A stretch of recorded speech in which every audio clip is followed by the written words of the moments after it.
Yeah, what's up, y'all? My name is Ian Edwards. I'm depressed, and this is a soccer comic rant.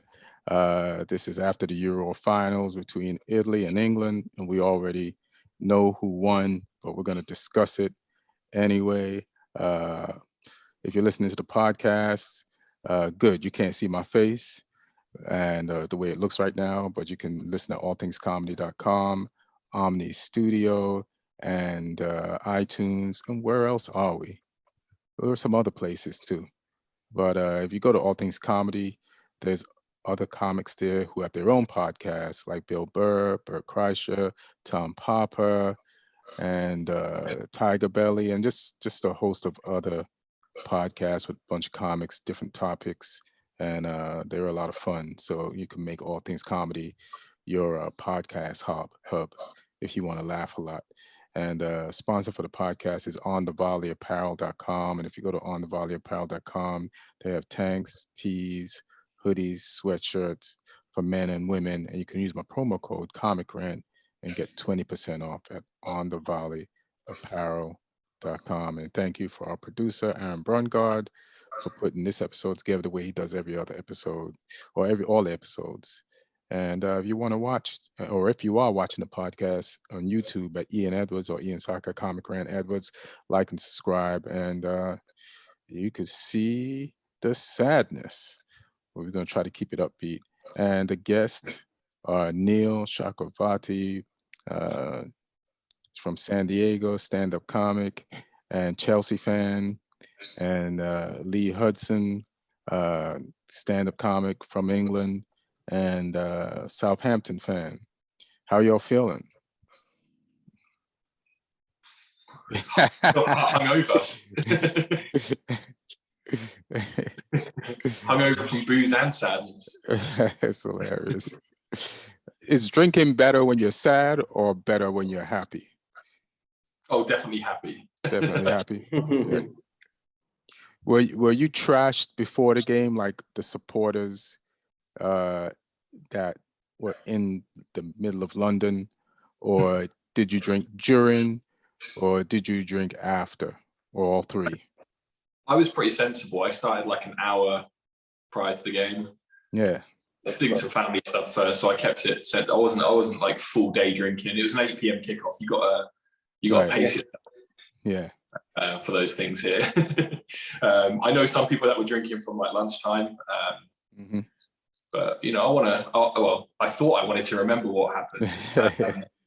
Now I wish I had started earlier. Excellent. Those people are smart in hindsight. And Neil, you tried to go somewhere to watch the game. Like where did you end up watching the game, and where did you go? So there's this place in San Diego called Little Italy, which is Trader immediately. But the cool thing about that place is because the final was Italy-England, it was really cool because Little Italy is where, I mean, as the name suggests, where all the Italian bars and restaurants are, but also a place where a lot of the English pubs are. Oh, so, okay. Like I've mentioned a few times, like Chelsea, United, Leicester, like they have all have their fan clubs. Liverpool, those fan clubs, they meet at these pubs. They're also all on that same street. Right. It's pretty close to the airport, in San Diego airport. So the final being Italy-England meant that those are the two best teams that could be for that particular demographic. So I definitely wanted to be part of that ambience, and so I was like, okay, let's get there a little early. So I thought I'd get there like an hour and a half early before kickoff and probably get a table. But yeah, that was next to impossible. I mean, I couldn't even find parking. It was almost close to kickoff. We got there a little late, and I just had to make a call that I'm probably going to miss the first half if I try and get to a screen. So I drove to a friend's place who's nearby, so watched the game there. But after the game, I gave it an hour out of respect to you both, and then probably joined the Italians celebrating on that street. I saw that. And that's where the traitoring started. This one you turned into Martin. I get it. At least you waited till after. Yeah, I was very vociferous with my Italia. Yeah. This is the benefits of being a neutral. Yeah. It's hilarious. I was a neutral till England dragged me into it, and then I had no choice. And I wanted to watch it with just English supporters. So I watched it in my hotel room alone in Arizona. You know what I mean? So fully 100% stocked with support for the British. So the final happened. Game went to penalties, extra time, penalties. But I just want to slow it down, right? And just let's go step by step. So, Lee, what did you think of England in the first half? I mean, great start. It was a weird start though, in that like Harry Maguire decided to just give Italy a corner. Like he looked nervous. He knew. But then, I mean, that counter attack that was like a textbook counter attack. That was perfect. Like the way we moved the ball, Shaw did great to not just because I thought when the ball broke to Shaw, he was just going to hit it down the line, just take the pressure off it. But he was calm, he was composed, he kept his head down, just travelled forward the ball, played it into Kane. And then the cross from Trippier was perfect, like, you know, and Shaw made that finish look easy. That's not an easy ball to hit, like as it's bouncing in front of you. You know, you've not even had time to settle into the game. It's the first minutes of our first final in 55 years, and he just calmly, you know, puts his foot through the ball, sort of grazing the post on the way in. And I was, you know, I mean, as a ex-Southampton academy player, I was, you know, great. It was great to see him be the guy that stepped up, because, you know, we put him in the first team when he was like 16. So to see a guy that came through with us, you know, I was all over that. And I think it just capped off a great tournament for him as well. And at that point, I was feeling so confident as well. But I thought, you know, you could see the way. I didn't think Italy did that much in the first half, but you could see England retreating in the first half. You could see the start of what was going to come. Like, we started okay, and then we just retreated back a bit. And yeah, I mean, how far through the game do you want me to talk? No, just the first half, and then Neil, what were your thoughts on how Italy played in the first half? Well, I think it was kind of like in the first half when you looked at people like Jorginho, Verratti, who are like usually so calm and composed on the ball. They were rattled because there was a period, and even in the chat we were discussing it, that England really did play like the team that was going to win probably the second biggest cup competition in international football. So they were dominating it. Even the ball, like, you know, even the physicality was coming through from the English game. But you could see Mancini on the sidelines. You know, he was kind of losing the plot. Yes. It just felt like at some point, I don't even know if it's fair to this. It's not even a game of two halves. The shift happened sometime within that first half itself, where that counter-attacking threat, which, I mean, the goal happened from a counter-attack. And then there was like gradually that entire threat kind of like went away. So, I mean, you can play a big game defensively, you know, that's fine. Like, we've seen so many teams do that. But you still need to keep some sort of a threat alive, because you are the moment you play a defensive game, you're gonna draw the opponent's defenders and deep midfielders closer to you. So you're gonna have space in behind. It just felt like at some point, England, having had such a great start, dominating the ball,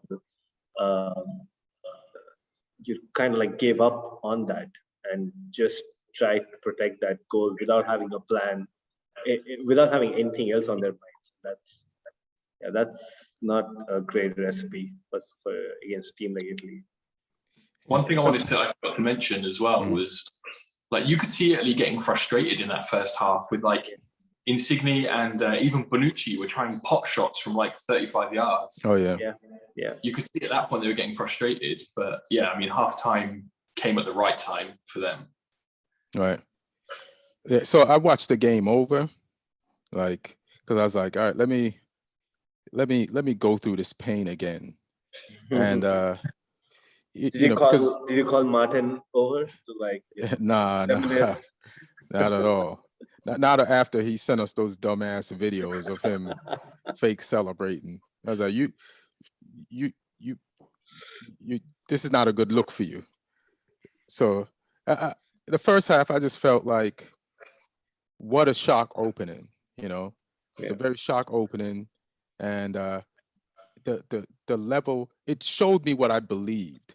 Like before the match, or like right when it started, I said England has pace and physicality, and I wanted to say we were going to win 3-0, but I was like, let me not say that. But I'm like, what if we do? And I told you guys I was going to say I said that, but the reason why I felt that was because, like, when you look at the Italian league, the team that won the Italian league, right, was Inter Milan, that had cast-offs who weren't good enough to play for the second best team in the Premier League. And they also, besides Lukaku, couldn't have played for Chelsea. Maybe one of them could have played for Leicester or come off the bench. And you could just go down the Premier League table. And then the teams that lost to Inter Milan, you know, they lost to a team that had some cast-offs from Manchester United. So you just when you look at the Chelsea players on the Man U team, on the England team, the ones that, you know, were in the Champions League, and the Man City players and the Man United players, and then the best players cherry picked from just the other teams in the league, and our physicality. And we watch the Premier League on a daily basis, and you see the skill level of these players. There was no reason or indication to me, after watching every game of the Euros except the 3rd and 4th place game, for me to believe that Italy was better. You know, I just didn't believe that Italy was better, but it all did come down to what it comes down to what Southgate believes. But in that first opening minutes of the game, you could see the belief and the mentality that England teams don't normally display.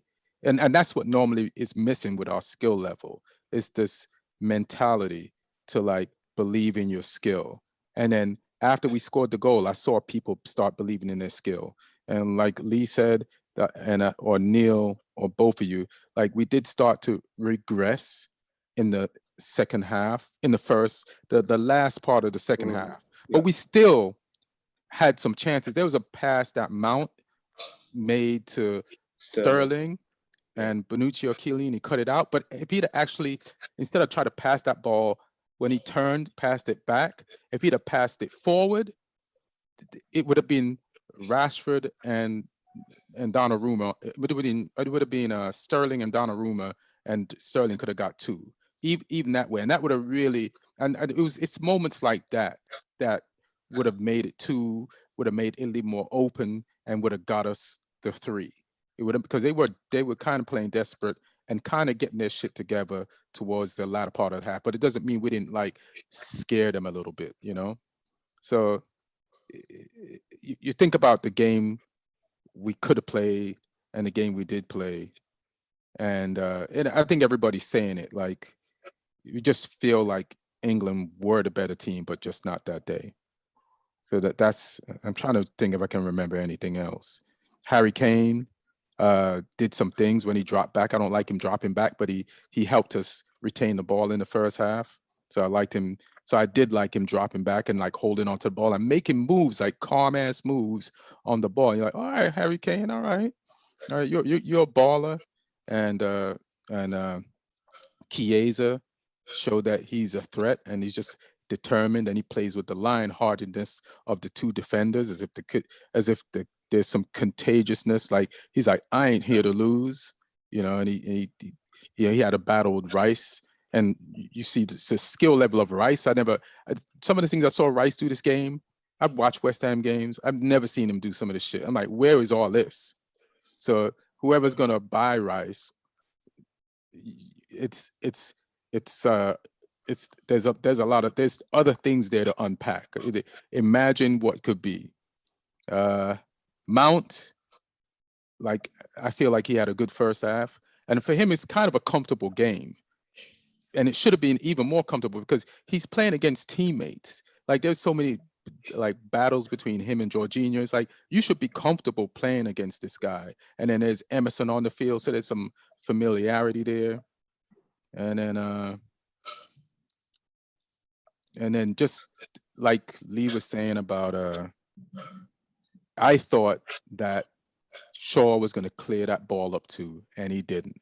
And he was effortlessly getting around people. He must have this like deceptive speed, because sometimes I think there's going to be like a shoulder clash and he clears the person with the ball and is in front of him.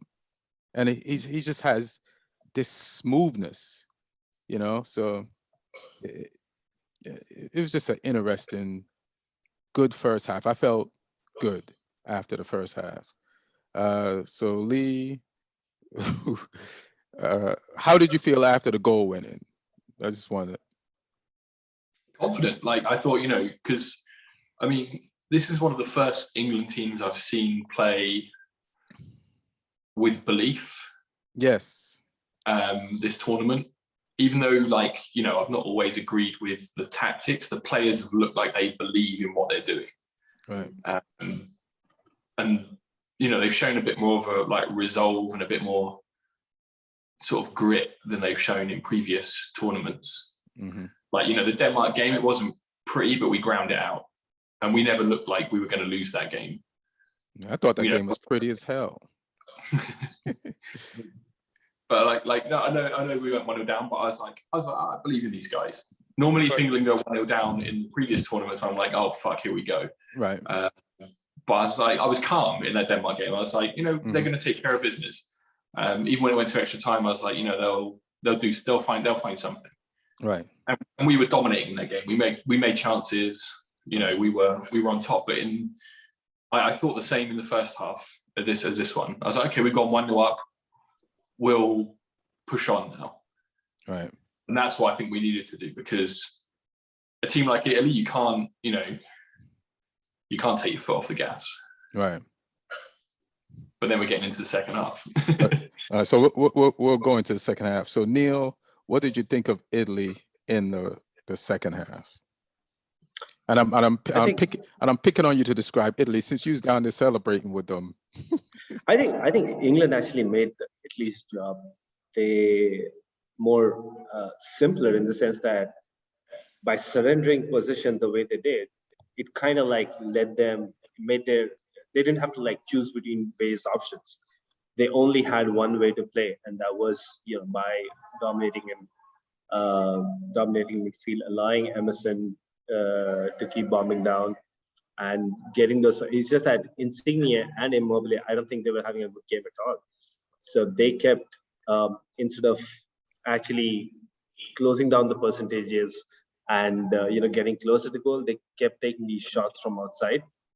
And but the fact that England just didn't have any counter-attacking threat meant that Italy could get more and more of their players. Like, it became a numbers game at some point. And I just want to touch upon something that Ian, you said about Rice. Now, I love Rice, and I think he's the kind of DM that even I want at Chelsea, and I'd love for us to get him. But in the final, there were moments where he was doing the defensive part of the game really well, because they had to, right? Like, they were trying to defend that, protect that 1-0 lead. But it also meant like Rice and Phillips, their positions became so crucial because they had so much of the ball, and they needed to be the ones that can find one of the front three. And a lot of times I noticed that both of them and the third centre back, the middle centre back, either Maguire or Stones, time, instead of trying and finding Kane, Sterling or Mount, they were like kind of just putting it Right. upfield and just clearing the danger with. Now, I don't know if that's instruction from Southgate or that's just a young player on a big stage not knowing, the absolute, like not having the foresight to see. That's what West can Ham happen. showing up. Yeah, probably. Yeah, probably. That's probably West Ham and Leeds showing up. But like, I mean, these guys have the experience. You do that at West Ham, you're a hero. You clear the ball, take away the pressure. That's football in West Ham. Yeah, but I mean, what they were doing was not bad if you're told only to protect that lead. They're getting rid of the danger. What was happening was it was coming back within 5 seconds, Right. because Italy, Italy was picking it up, and then within a few seconds you had another wave of attack coming your way, and there were a lot of spaces for people like Harry Kane, Sterling, and Mount, and they just didn't find them. And like the fact that Chiellini and Bonucci, that's what I'm saying, like it became such an easy game for Italy. Mm-hmm. Chiellini and Bonucci, they know they don't have space. Now everybody knows they don't have space. The amount of research that goes into these teams, that you don't even need all of that to know that these guys can be caught in behind. And they were pushing in forward. There was one corner which Italy took, and they didn't do anything with the corner, but the ball still kept hanging around there. Neither Chiellini or Bonucci made the effort to go back.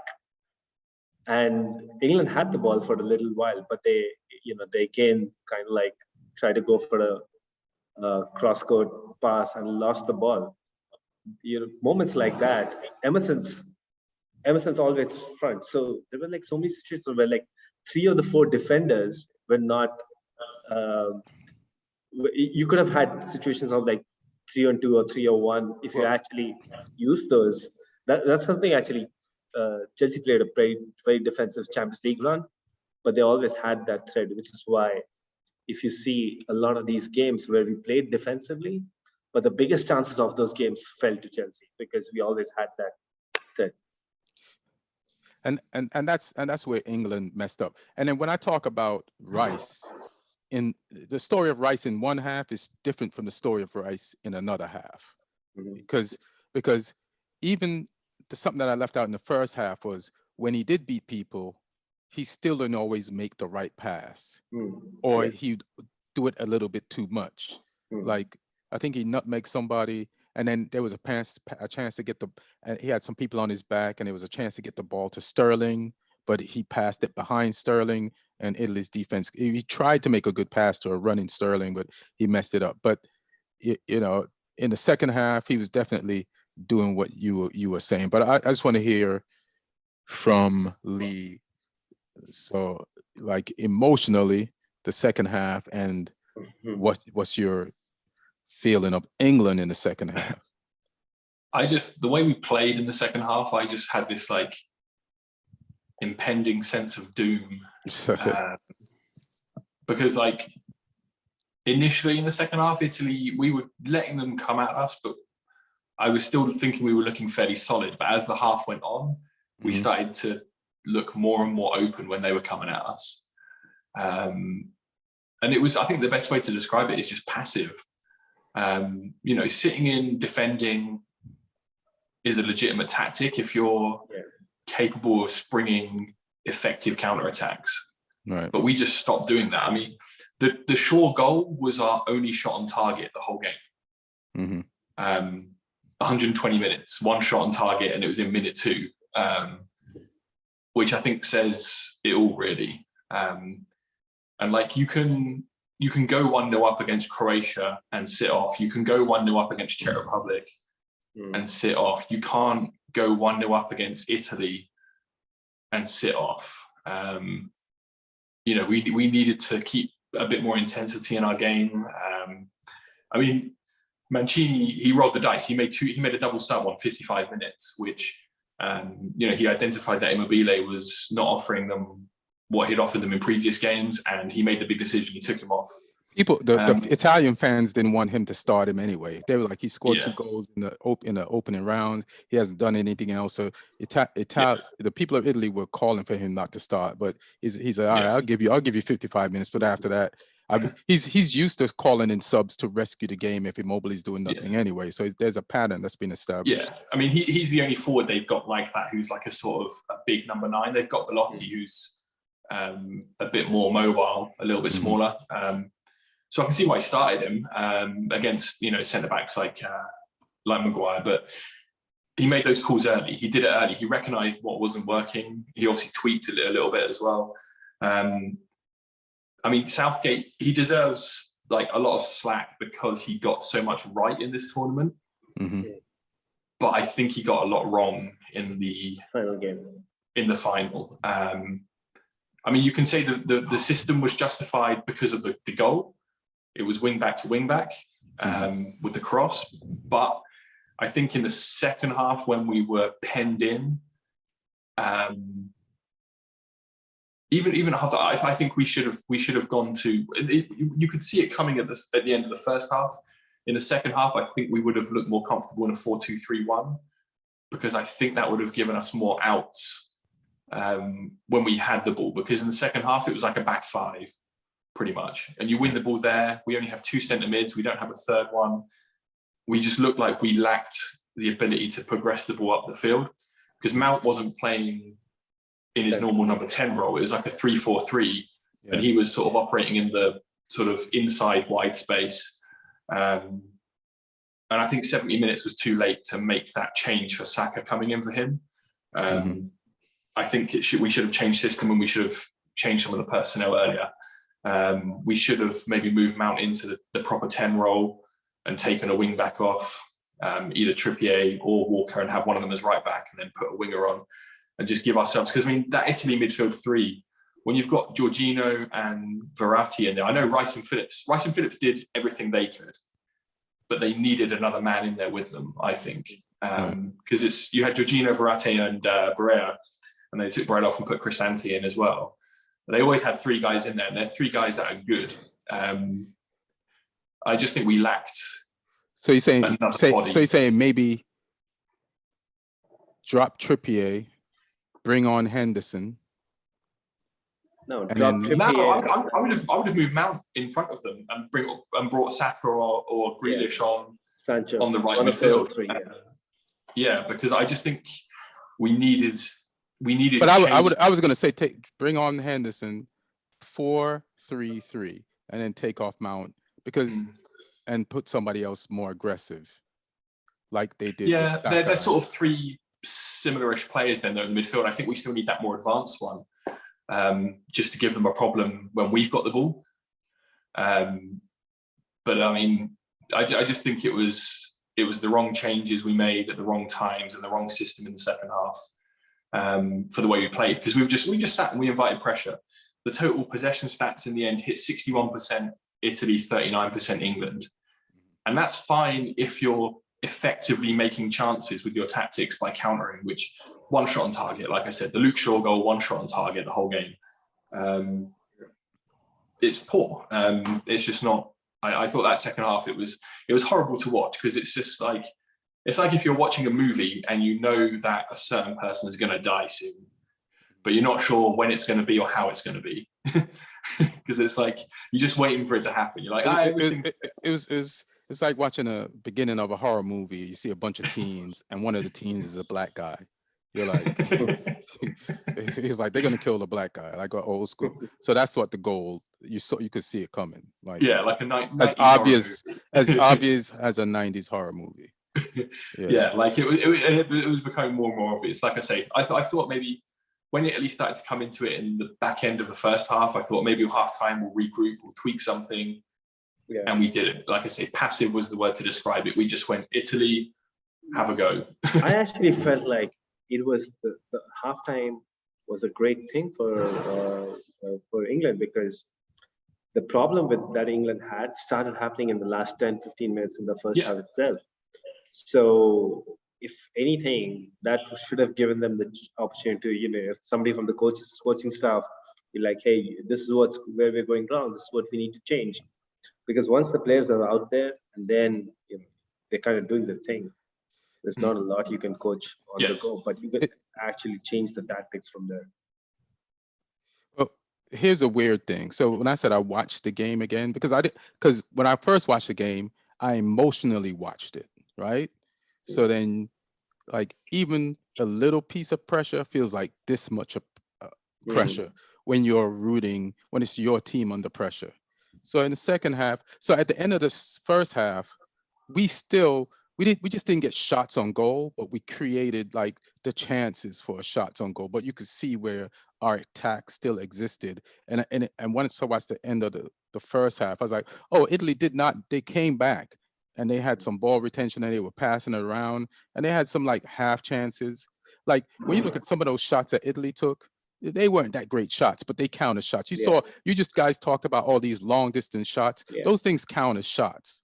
You know what I mean? And it's like they were never going in.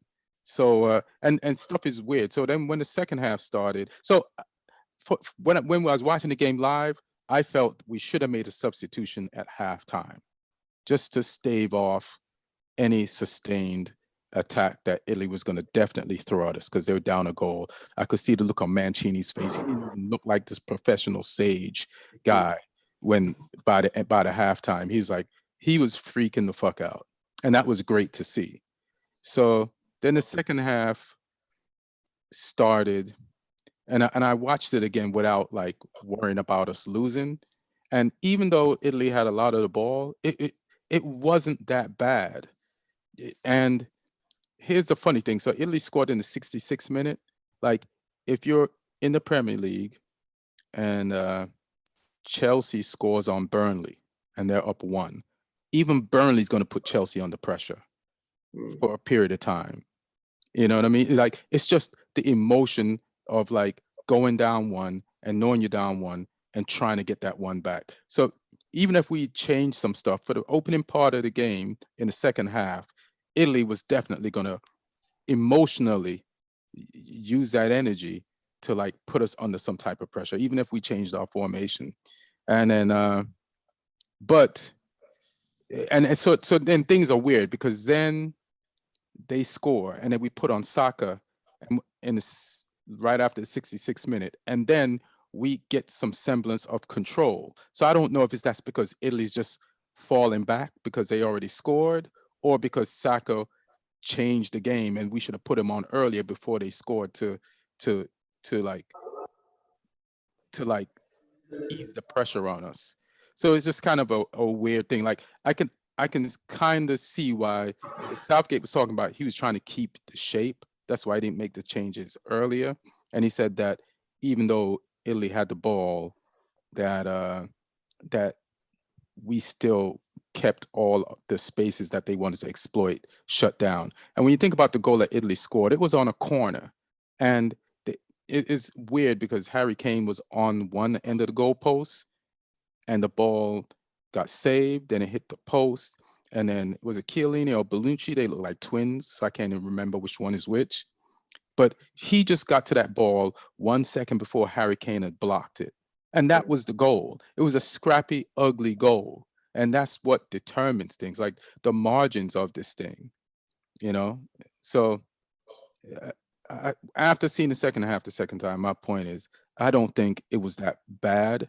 And then after they scored the goal, Italy, I think it was even to us playing a little bit better and more attacking than Italy after that, after we put on Henderson, and especially going into like the extra time and stuff like that. So it's like some people are like, why didn't he make the changes? I'm yelling at the screen, why didn't he make the changes? But watching it, like for some, it wasn't as crazy as it seemed then. I think the way we were playing though, because we weren't offering any real threat for most of the second half. But there were, oh yeah, I'm sorry. There were threats though. Right before they scored, you know, we had 2 headers, not on target, but there was the Raheem Sterling run where Bonucci and Chiellini kind of held him and he fell. So there was that. Then there was a corner that we got And yeah, Maguire headed over. Maguire header, and then there was another corner and Stones, and then they scored right after that. So it's like, but those things get erased out of your mind. It's like, what if those one of those Donnarumma had to save the Stones one.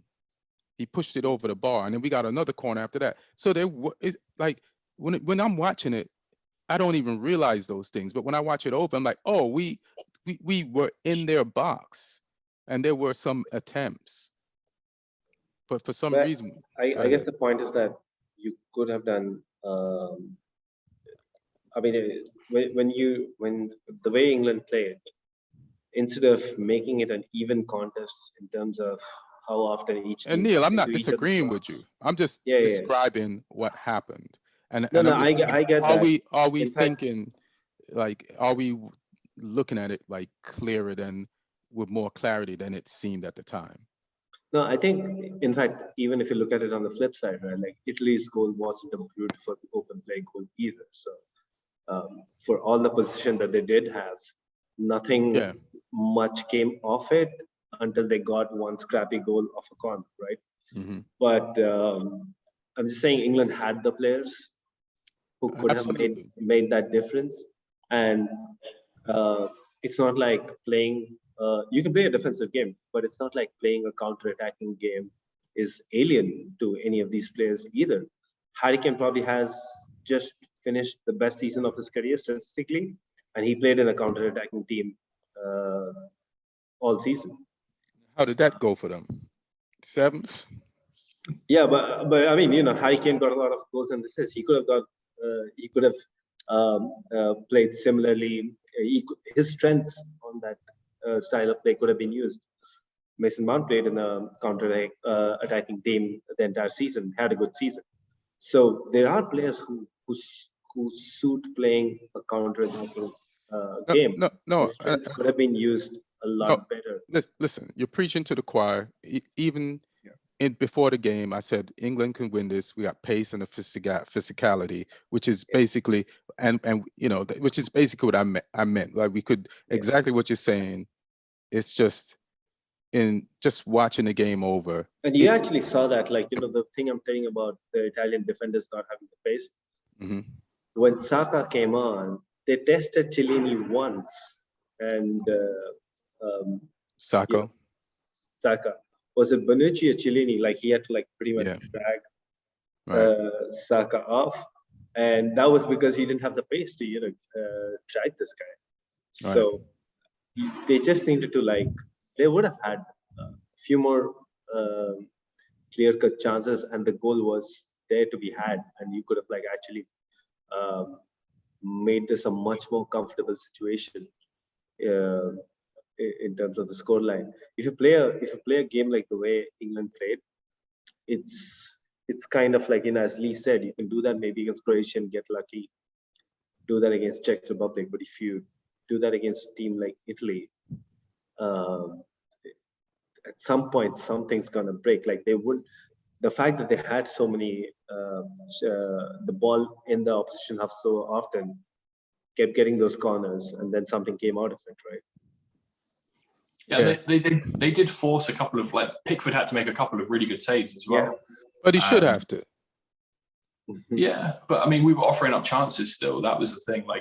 We weren't offering up loads of chances, but we were still giving them the possibility to create those chances. And Chiesa came close a couple of times, and I think, I don't know, it just felt inevitable that they were going to score. I know it was scrappy when they did, but it just felt like it was coming.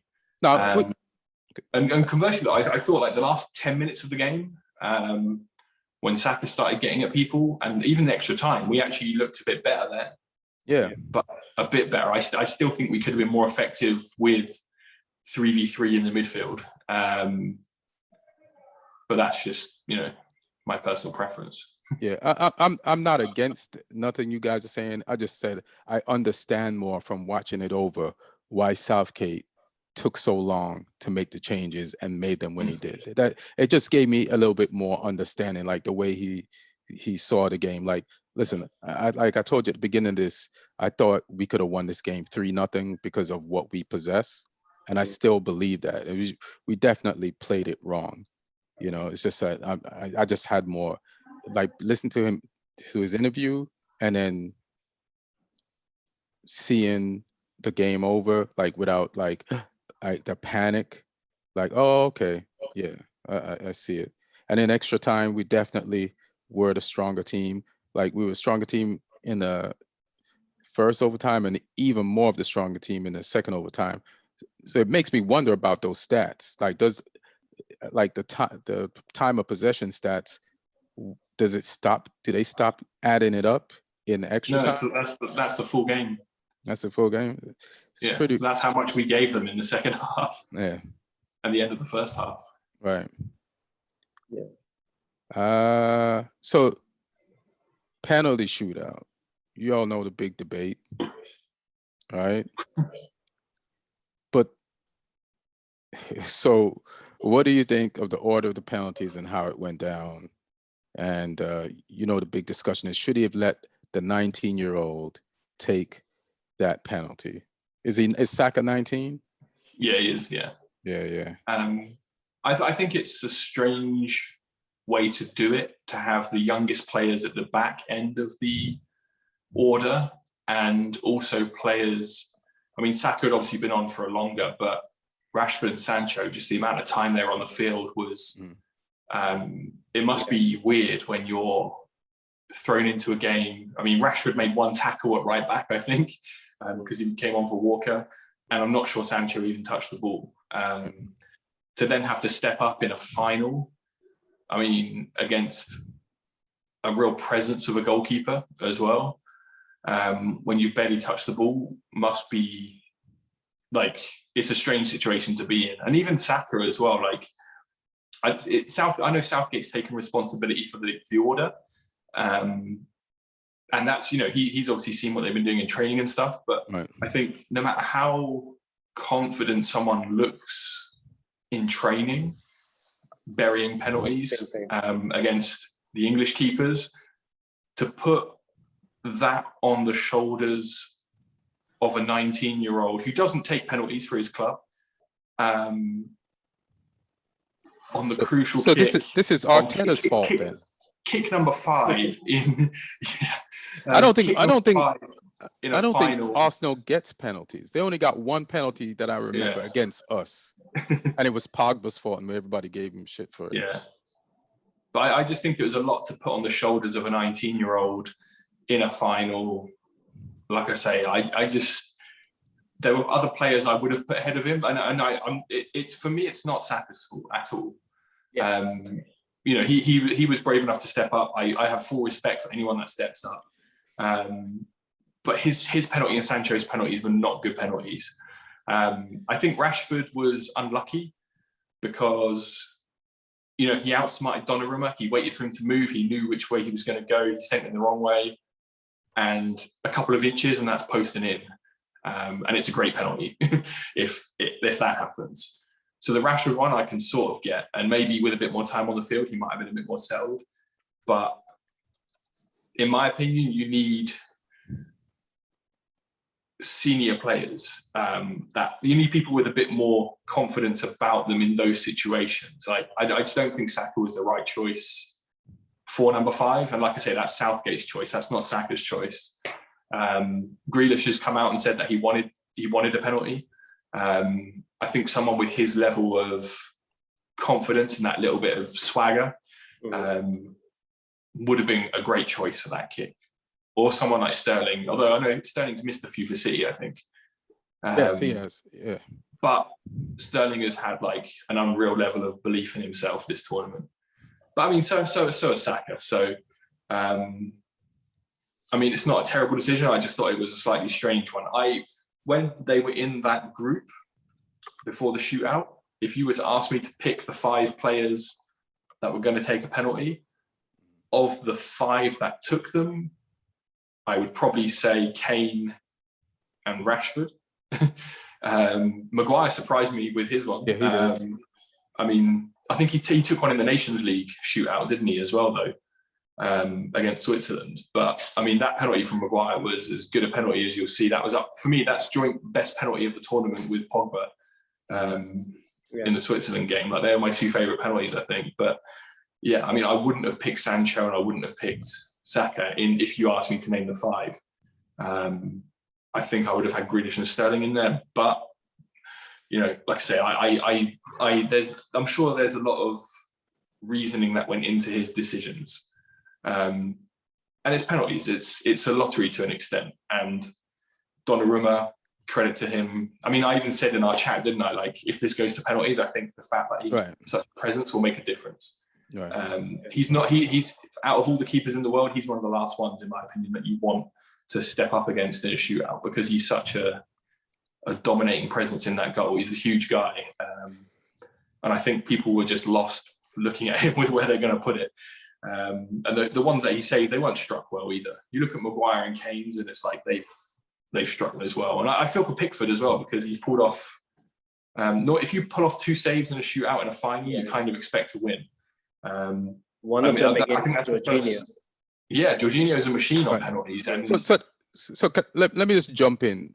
I'm gonna ask you still, Neil, but here's my thing, and some of this is against what you're saying, but I have my rationale, but it's also against what the pundits are saying. So you have penalty practice, right? And you say, all right, you have penalty practice, and then you see who's the best, right? So, but the only way, yeah, I know practice is not like the real game, but that's the only barometer you have. And so I'm assuming, I remember, like, before the tournament started, like before, you were saying Lee, that Saka wouldn't play, right? I don't think he would, no. Right. And I was telling you why I think he should play and why he should go, because he has this fearlessness, right?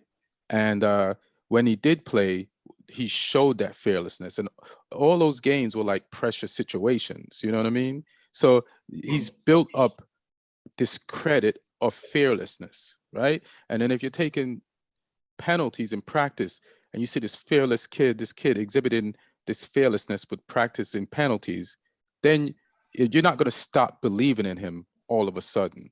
You know what I mean?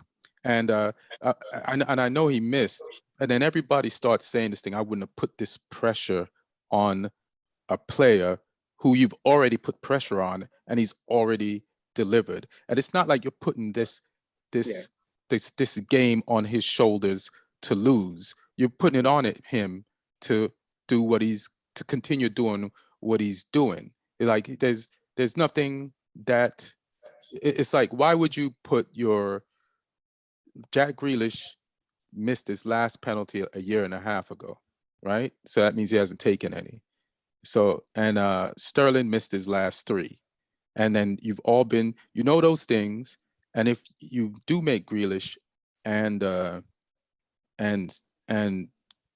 who's the other player?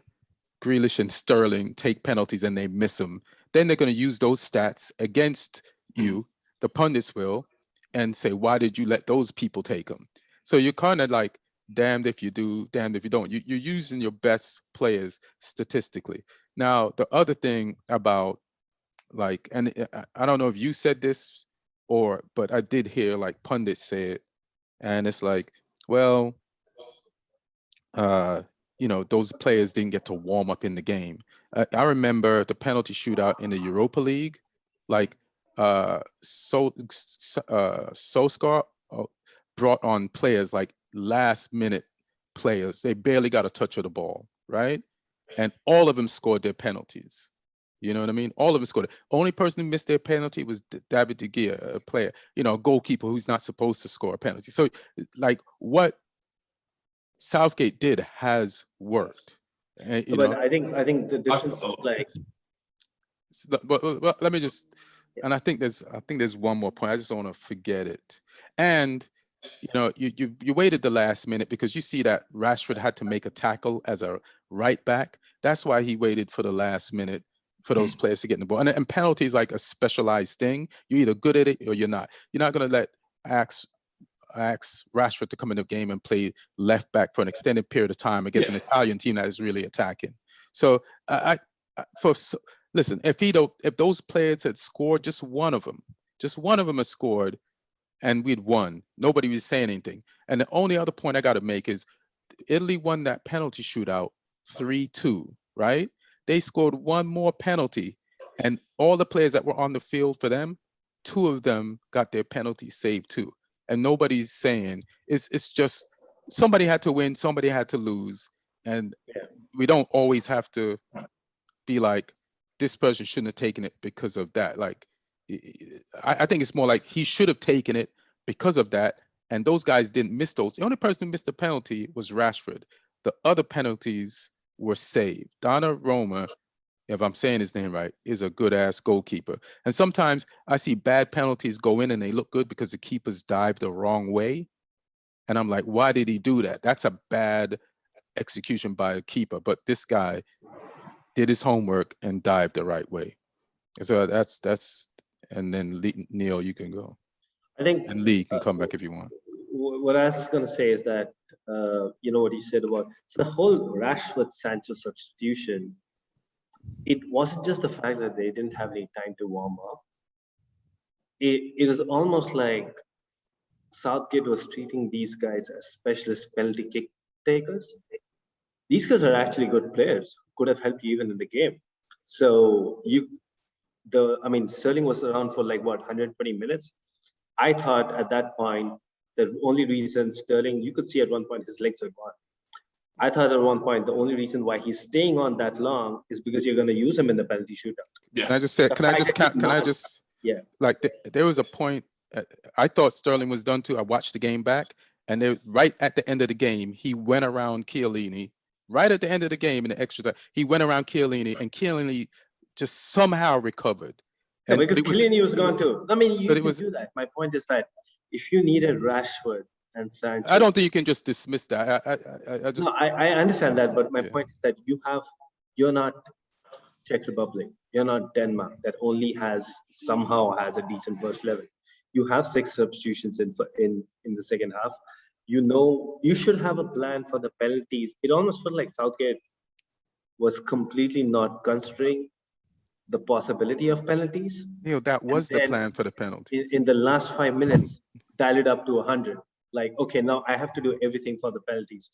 So if you want to use Rashford and Sancho for the penalties, get them on 10 minutes ago. Take Sterling off if you're not going to use Sterling anyway for the penalties. Have Rashford get into the game. You know, you're probably right that players probably don't need a lot of. I feel they do need some. And the thing I have to say about that, sorry to cut you off. People are saying they need time to warm up. Like we've all seen the game when countless times when the player comes in, first touch, ball in the back of the net, and they're like, "Oh my God!" Yeah, but people are and it's tougher. It's tougher. It's tougher because you have people breathing down your back. I've got an argument for this as well. It's tougher because you got people breathing down your back, and then now you're just goalkeeper. You've practiced this. It's like some bowlers, their first walk up the bowl, strike or golf hole in one. It's like no, but there's a difference. Like even in cricket, you do that. Like players come into the game and start tonking it from ball one. Mm-hmm. But in those sports, I don't know how it happens in golf, but like in those sports, you have actually a pitch or cage where you can right till the time you go out, you can get your action, you can get your play going. I don't think in football you have that option. You're locked up in the stands. You're doing nothing except just running up and down. I know, but how do you explain the guy that comes on his first touch and scores with peer? It's an exception. That's why we're all surprised by it. But it happens a lot, right? And I don't think it happens as much as. His name is Oligala Solskjaer. It's something like when they do come on and score from a sub, it's like something reflexive and instinctive, like a first touch off a cross or off a corner or something. Like the amount you have to think. It's different. harder. No, it's easier. Hard. The instinctive stuff is easier for a lot of people. Because you don't have to think. And that's what I felt like with Rashford, especially his run up. He was like, and he even wrote about it in his letter, right? Like he was thinking about so many different things. And that's, I've seen Rashford just not do that. I've seen him just go through and clean the ball into the back of the net. So, and with the whole Saka thing also, right? 19 years old. Now, I also believe that, well, if you're in the squad, you should be trusted to do everything that is required, right? Right. So that's where it ends. The moment you get selected, you're in it. You're the same as Jordan Henderson. You're the same as all of these guys. But if you're just going based off now, penalties aren't something that was invented just for this tournament, right? Or for just the English national team. So even if you have had a lot of Southgate's probably be looking at these guys in training. Now, people like Raheem Sterling have had 10 years of taking penalties at this level. You can't just wait up against a month, 6 weeks of taking penalties at St. George's Park. I don't think it just doesn't compute. You don't have that big game pressure like Saka. I'm not saying Saka can't do anything else. The fact is he hasn't taken a penalty at the senior level. Can I just say something? Pele had never played in a World Cup when he listen. Anything you say is valid, but there's also an art. Like Pele had never played in a World Cup. They threw him in. Saka, I watched this guy, right? Well, like, Pele was Pele. Saka is. But Saka's not better than Sterling. But Saka's not better than Sterling. In what way? Like, have you seen how many Arsenal games you watch? Listen, let me tell you something, bro. How many goals did Saka score this tournament? What? Listen, I was fighting for Saka before, so it's not like I'm just. And there's a reason why. Saka's done well, but I'm saying, like, on what basis? What data do we have to say? Can I give you some data? Can I give you some data? The high pressure situation. Listen, it's for a mid-table team. He has no pressure on him at all. No, you just listen. Normally, I would do the Arsenal digs too, but he has the pressure of a mid-table team. He has the pressure of a mid-table team on his back. Can I just read some data for you? So there was a Michael Owen tweet. He said, "What do you mean he's too young?" And then Michael Owen started listing off some of the stuff that he did when he was that age and younger. Then I'm gonna say this thing to you: 18 years and 335 days. That was when Wayne Rooney, in his Champions League debut, scored a hat trick.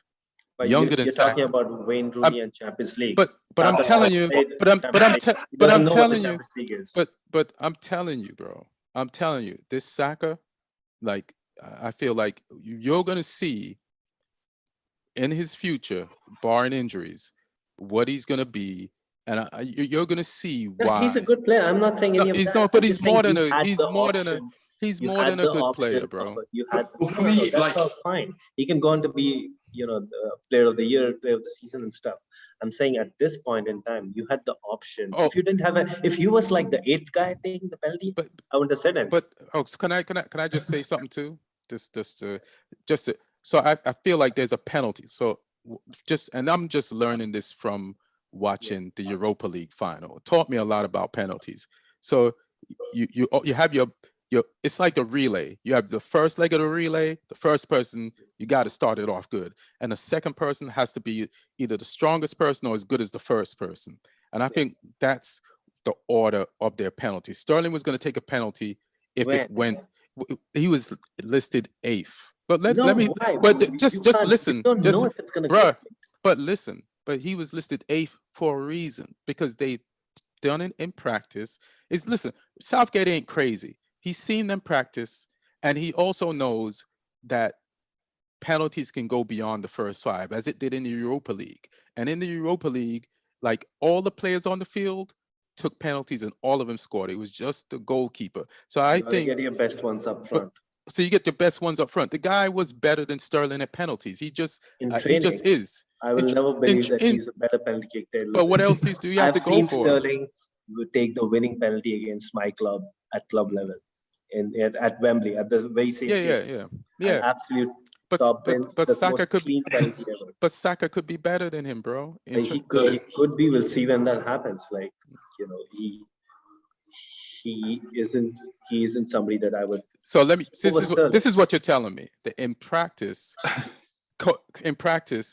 Sterling was a better penalty keeper, and Southgate, who's got England to the final, says, Saka, No, you go before Sterling. No. That's what you're saying then. No, I'm saying for a player like Sterling, it shouldn't matter what the stats are in training on something like penalties at the big stage. It should be completely based off what we know these guys are capable of at the senior level. Yeah, but look at all the Italian players, experienced and capable, who didn't score their penalty. You may still not score, but you got to give yourself the best opportunity. Yeah, I think you got to lower the percentages. Go ahead, Lee. Sorry. So I've got two arguments to counter, which is, first, are you countering me or Neil? You. Yeah. First of all, Europa League final. That Europa League final shootout for me was an anomaly. That's not how shootouts normally go. Right. It was a freak shootout, and also for me, the Europa League final. It's a pressure situation, but it's not this level. It's a secondary tournament, and it's not your nation. It's not a whole country pinning their hopes on you. The pressure level is different. It's still pressure, but the pressure level is different. So people coming in without a warm-up, I can see it sort of, but for me, it's different.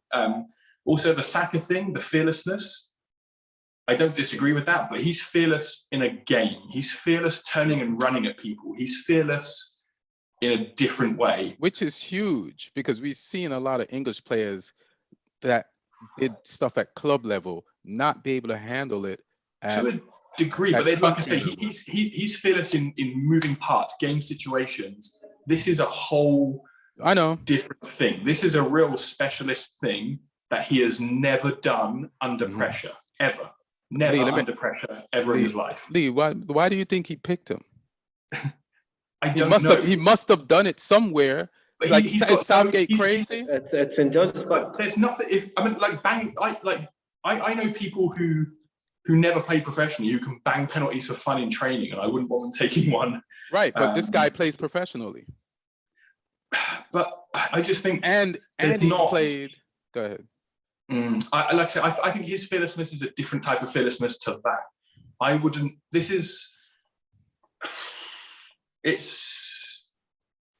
just. I mean, it was such a shit penalty as well. Yeah, I mean, I was gonna say, it's not even that good at penalties. Yeah, like I say, if on the basis of what you've seen, hit the inside of the post or something, but it was soft and a nice height for the keeper. Him and Sancho, they were terrible penalties. Here's they something. Were bad penalties. They weren't even close. Here's something to think about, right?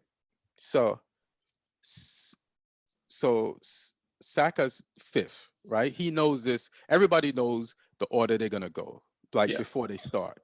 That means he's probably the second or third best penalty taker in Southgate's mind in the entire squad. And the squad, and to the squad too. But here's the fucked up thing, that Sancho's miss. Well, and everybody's saying these misses. Sancho got saved, right? Mm-hmm. Rashford missed. Probably. Rashford was a better penalty than both of theirs. Right. But those two penalties not scoring, like this pressure you're talking about, probably that's when more. But you always know when you put somebody fifth, that's what's going to happen. But I'm just, but I'm not blaming Southgate for that. I'm just saying that as a point. You know what I mean? It probably. But listen. No, but you should blame Southgate, because you know that what that number 5 means. I blame. There's a reason Didier Drogba took the number 5th penalty. You can for Chelsea in 2012, and in 2008 when we lost, Drogba was off the field. He was supposed to be the 5th penalty taker. He was not on the pitch of the red card. John Terry had to take it, and he didn't deliver. He's not a guy. Listen. You wasn't going to win that anyway. That's number one. we were there. You were there. That's it. We were there. Spurs was there against Liverpool. Ronaldo missed a penalty. Come on. Spurs was there, and you still wasn't going to win that. Yeah, because we had a player. Didn't Ronaldo score the goal in the game? He scored a goal. Yeah. It was 1-1. Frank Lampard scored 2. But you lost that game. What are you telling me? we lost that game because of the same thing. When you don't have your assured 5 penalty takers, especially the guy who's taking the 5th penalty has to be. Lee, I asked you again, and you even said top dollar. You even said it. Sacco had to have been between the 1 and 3 top penalty takers And that for just him to doesn't have been. compute. And that just It compute does. because You just can't never- believe it, but he is, and that's the only reason why he went fifth. There's Okay, I'll give you unless you another, think, and unless you I'll give think you another piece of he's. information. I'll give you another piece of information, which Uh-huh. I mean, only reason I'm bringing it up so far late in the conversation is because who knows if these reports are true or not. But Probably not. apparently, a lot of the England team members were also surprised that Saka got the chance to take because he didn't really have that great a record in trade. Listen, first of all, I want to videotape you saying that. You said it like you were gossiping. Like Yeah, I know. let me just tell you this. It's like, so what I know because it is gossip. So you don't even believe.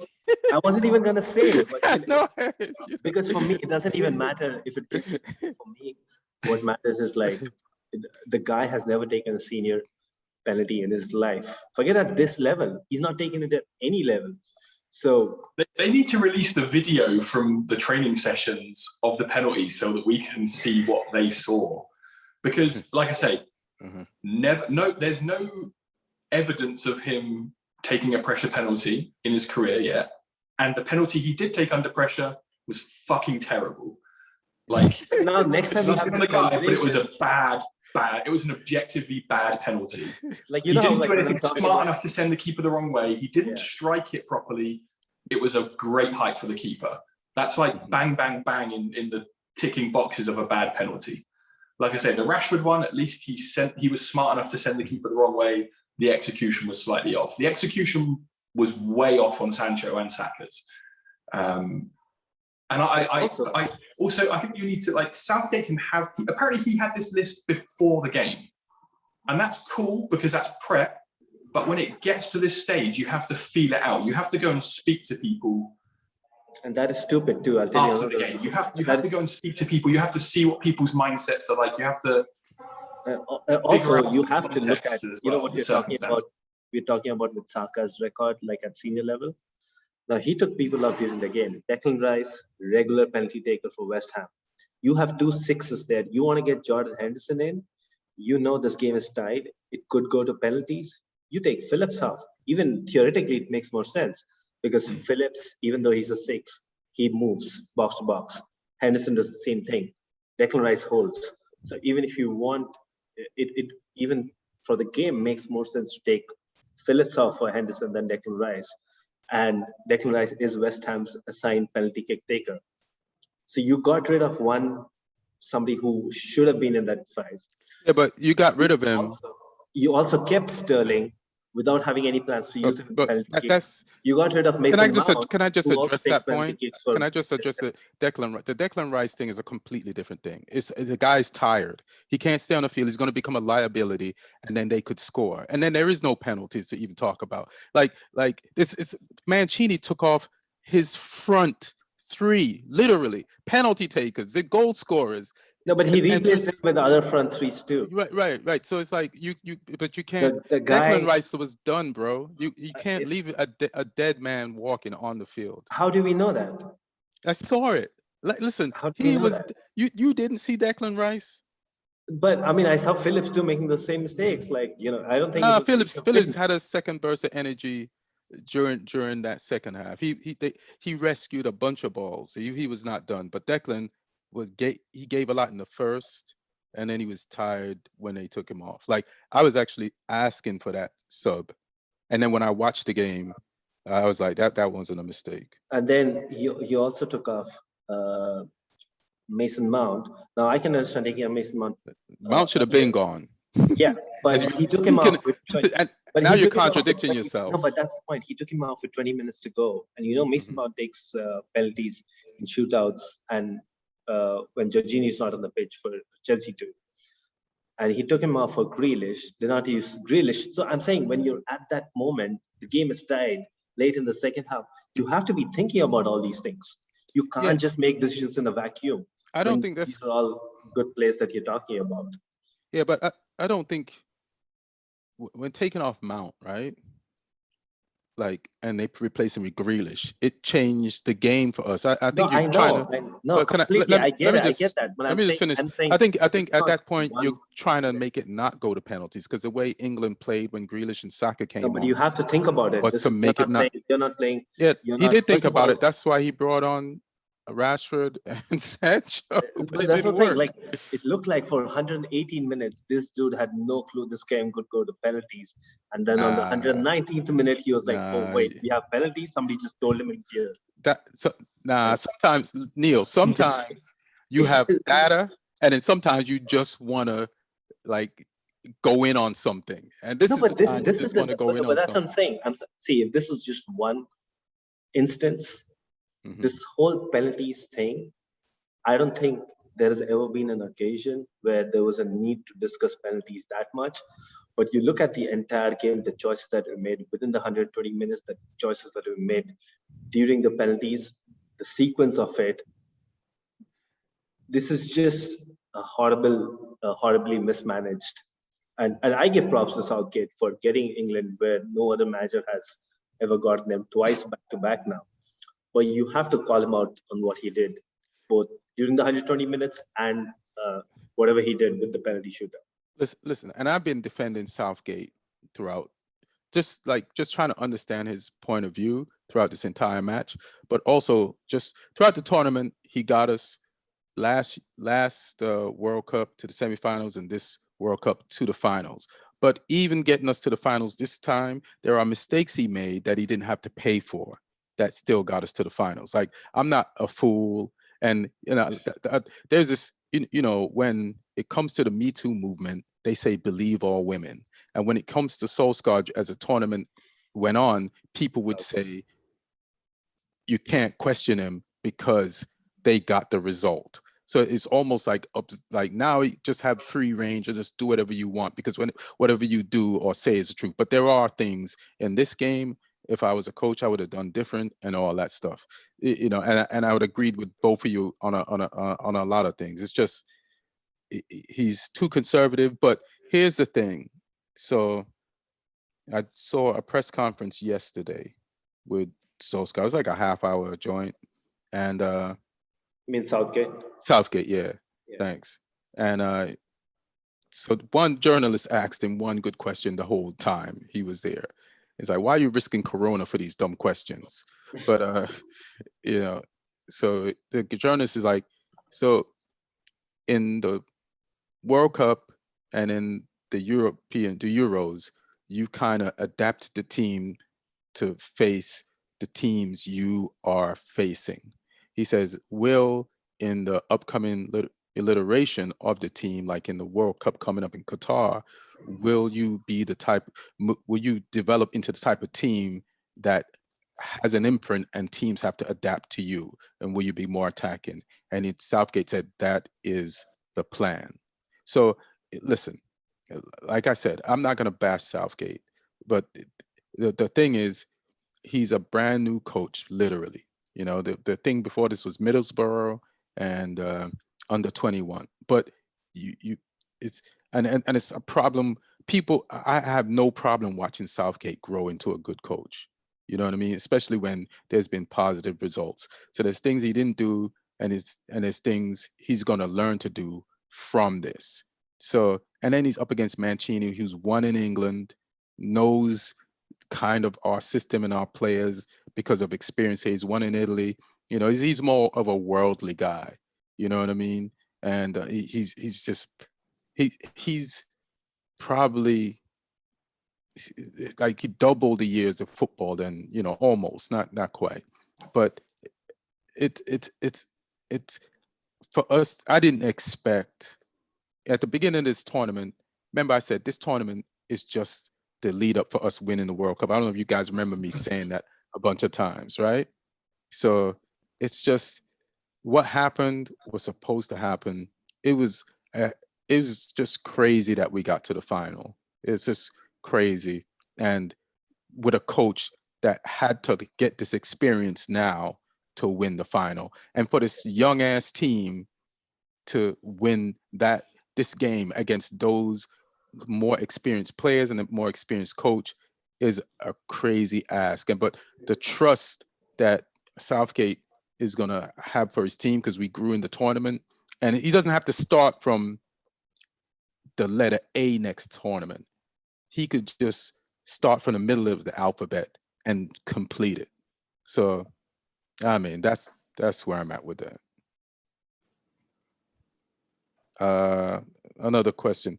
What do you guys think about that thing that I sent you guys in the chat with the who are there any changes you guys would have made to the team, to the tournament team? Oh, let me look at it again. This is the actual one, isn't it? Not the one I posted originally. The actual one, yeah. The leaked fake one. So I'll name the player. Yeah, not the one Martin sent you. So Lee, you want to read off the players in their positions, and then we'll just. Should we debate them as we go through them one by one? Yeah. So Donnarumma, the keeper. I'm in agreement with that one. I think he's looked assured the whole tournament. Pickford maybe was a shout. Sommer for Switzerland, I thought looked very good as well. Outside of those guys, I mean, Schmeichel pulled off some really good saves. Oh yeah, he was really good too. In some games, but I can't have any arguments with Donnarumma as the keeper. Right. Neither does UEFA. I mean, they didn't even play of the tournament. Congrats. Anyone else got anything to add on Donnarumma? No. He deserves it. Yeah. Kyle Walker, right back. Yes. Yeah, because I just saw him, like, first of all, the speed, the chest back passes to the keeper, like the precision and the balls of those in moments when we need calm, and just the recovery when, there's a thing that before the game started, Neil did not want us to play a back five, and because of Kyle Walker, just having Kyle Walker makes me want to say all we had to do was play a back three, because he's like, makes me want to agree with Neil and say we should have played a back four, because he is like playing a back five. So yes. Yeah, I was going to say the same, that I just wish England used that cheat code that they have in somebody like Kyle Walker and not compromise on that extra man. Right. Yeah, I mean, I'm in agreement with Kyle Walker as well. For me, in that position, one of the best in the tournament. So the centre backs, they've gone with Bonucci and Maguire. I haven't really got many arguments there. I think Maguire showed this tournament just why United have paid so much money for him. I mean, his driving out from the back with the ball was great. We should make England pay some of that money. Because he plays better for England. More for England. Yeah. Like we should be like, hey man, chip in. But yeah, I mean, he looked assured. He looked confident the whole tournament. We know he's a threat of set pieces, and I mean, like I say, unreal penalty as well that he took. Yeah. And again, Maguire's maybe not a penalty taker, but he's a leader. He's a senior player, and that's what he did. Bonucci, no arguments. I mean, he scored a goal in the final. He's defended great the whole tournament. Could have been a case for Chiellini in there as well, because I think he's the older of the two, and yet he used all his experience in that game. The fouls he made were clever fouls. The one on Saka, I mean, it's a horrible foul, but it's on the halfway line. Right. It's stopping a counter attack. He's smart, and just some of his defending was. Yeah, it was a bit of a masterclass at times in some of the other games as well from him. But I mean, I've got no real arguments with Bonucci and Maguire being the two. Me neither. The next one I do have an argument with. Yes. Which is Spinazzola, left back. I mean, yeah, I would put Shaw in. Spinazzola didn't play the final. I mean, there's no fault of his own. Right. But the final was, other than the Spain game, the toughest game Italy had. Mm-hmm. They had a fairly easy group, and he breezed through that. He looked great in those games, but who wouldn't against Turkey and Wales and people like that? Um, he's a good player. I think he racked up the highest sprint speed in the tournament as well. So the dude's quick, but I think Shaw for me looked all round a better player. Shaw did his better work defensively. For me, he was better on the ball, and the guy popped up with,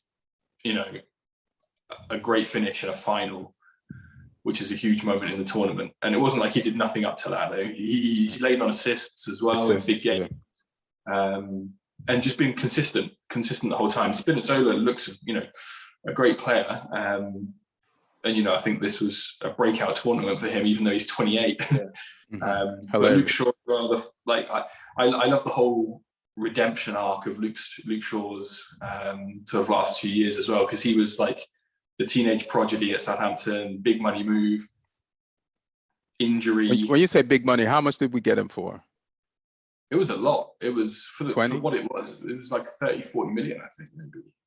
I think that's high. Let me look. Go ahead. I can't even remember. It feels like forever ago. But then obviously he got, he had the leg break, which was horrible. Then Mourinho destroyed him when he was trying to come back from that as well. Mourinho even turned around today on TalkSport and said that he was wrong about Shaw. 30 million pound. How much? 30 million pound. Yeah, I mean, and that's probably about 50 million in today's market with inflation since then. And it's still a steal at 50. Yeah, but yeah, I mean, like I say, Mourinho, he made Mourinho backtrack, which Mourinho did him because he tried to get him for at Chelsea when he came back second time around, and apparently Luke Shaw was around, I think, 18 at that time, and he wanted 200,000 in wages, and Mourinho made a public statement saying that if I give him that, what is so and so, what is Lampard gonna say, what are these guys gonna say? I can't look them in the eye if this kid gets this much. So I think he hated him. That makes sense. From way before. It had nothing to do with football. He just asked for too much money. Yeah, but the fact that Luke Shaw came out and dissed Mourinho in this tournament. Yeah, that was fun. And then I hope more players come out and do that. Yeah, but I would have thought Damn, Neil. after Shaw you have no loyalty, bro. After Shaw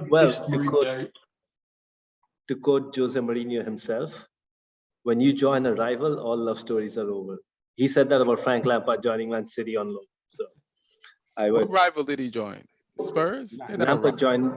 He joined United. I'm talking about what rival did Mourinho join? United, Spurs. Yeah, they're not your rivals, really. I mean, they are rivals. They're competing for a top 4 spot.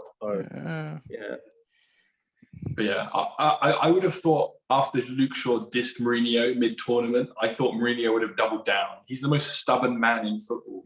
So for Luke Shaw's performances to be so good that the most stubborn man in football turned around and said, I was wrong, he's been brilliant. For me, that says a lot, and I think he should have been in there. Yes, for sure. The midfield three for me is semi-contentious. I would still go for Spinazzola, though, on that, just for the fact that... For real? This is probably the best celebration on crutches I've ever seen there at the big stage. I would definitely... And the fact that his name is Spinazzola and he's a left back, and I also feel like this is, I think Lee mentioned the word breakout tournament for somebody like him. He was really good. I think he was Italy's best player till the time he got injured. So I would give him some props for that. But I don't have a problem with Lucia being there either. But yeah, if Spinazzola is there, I don't have a problem with that either. I do, but go ahead. Also, Neil, if this might change your mind, Luke Shaw's actually a Chelsea fan. Yeah, I know. And that's the reason why I wanted him to come over there. But that time I was still like, Jose Mourinho said this, so he must be right. I used to believe in Mourinho a lot more. He was right back then. The only thing with Mourinho is, like, why would he want to buy a kid when he has no patience with kids? So it's like, why is a guy with no patience, like, put himself in a situation? It's a good thing Shaw didn't go there. And lack of foresight too. Yeah. I mean, I'm listening to this interview, right? I listened to not the thing that I put in the chat, but I stumbled upon this thing on Instagram, right? And it's like they're interviewing all coaches. So they interviewed Nuno, and they talk about like how he got to where he's got, and they interviewed Mourinho. I forgot the name of the series, and you know, speaking of foresight, like Chelsea works really weird because I don't even know if it's the same people there in the offices who buy players there that were there when Mourinho got there. But when Mourinho got there, the players that Chelsea bought, like a bunch of them, they bought them without him. Yeah. Like a bunch, like Robin, and a bunch of was like even the players who were officially signed under Mourinho for the first year and a half. Those players had been almost scouted, and everything was done from before. And which is weird because they did the same thing for like the players that they bought when that ended up making Frank getting fired, like all those German league players. Frank didn't go pick those people out. Yeah. Like Chelsea just operates in the same. It's kind of weird, like because we made that mistake. So the last time we've had a manager was Jose in the second time around. We've only had coaches after that. So the fact that the whole fiasco that happened with De Bruyne going over, Salah going over, we stopped putting a lot of absolute trust, 100% trust in managers after that. So, yeah, there was a long period where it was Michael Emenalo who was doing a lot of the transfer business. But even Mourinho, though, he had some signings which he had no control over, like Robin and Czech and people like that. But he also did have some of his guys. Carvalho, Deco, guys like that were all his signings. Yeah, they gave him apparently some. was decided. This is something Carlo Codicini said in the interview. That Czech was decided even under Ranieri that he was going to come over. Yeah. But Czech and Drogba, but the others definitely. So I think it's more of a club board things out there. Drogba is somebody that Mourinho wanted because he played against him. But that's the funny thing. I know Mourinho has said that in an interview that he just told Abramovich that don't ask any questions. You might not know this guy, but he's good and I want him. But there are players and coaching staff from that time who had said that Ranieri had almost signed Drogba from Marseille. So if Drogba signing had not gone well, I'm pretty sure Mourinho would have won. Hilarious, man. The way your disloyalty to Mourinho. Let's do this midfield real quick, Yeah, the midfield. So the midfield was Højbjerg, Jorginho, and Pedri. If I say Pedri, for me, 100%. 1000%. I mean, I sent those stats in the group earlier where the most amount of chances created throughout the whole tournament is him, and he went out in the quarterfinals. Right. Most amount of through balls, successful through balls was him as well. The guy's a baller. Yeah. On a different level. How wasteful is Spain? Yeah. To have him laying on the chances and not, I don't know. But I mean, I'm really excited to see him develop. I just hope that Barca can sort their mess of a club out. I don't. But it's been a while since a player came through their system with that real Barca DNA. It's been a long time since they produced a player like this. Did they buy him from another team, or was it Trincao? Didn't they buy him for the Barca B? Trincao came from Braga in Portugal. Okay. Pedri's a youth product there. Straight up. Yeah. Okay. But I mean, Jorginho, I can't really disagree with because he's just been consistent in there. Højbjerg's the one I have beef with, which I'm sure is the same with you guys as well.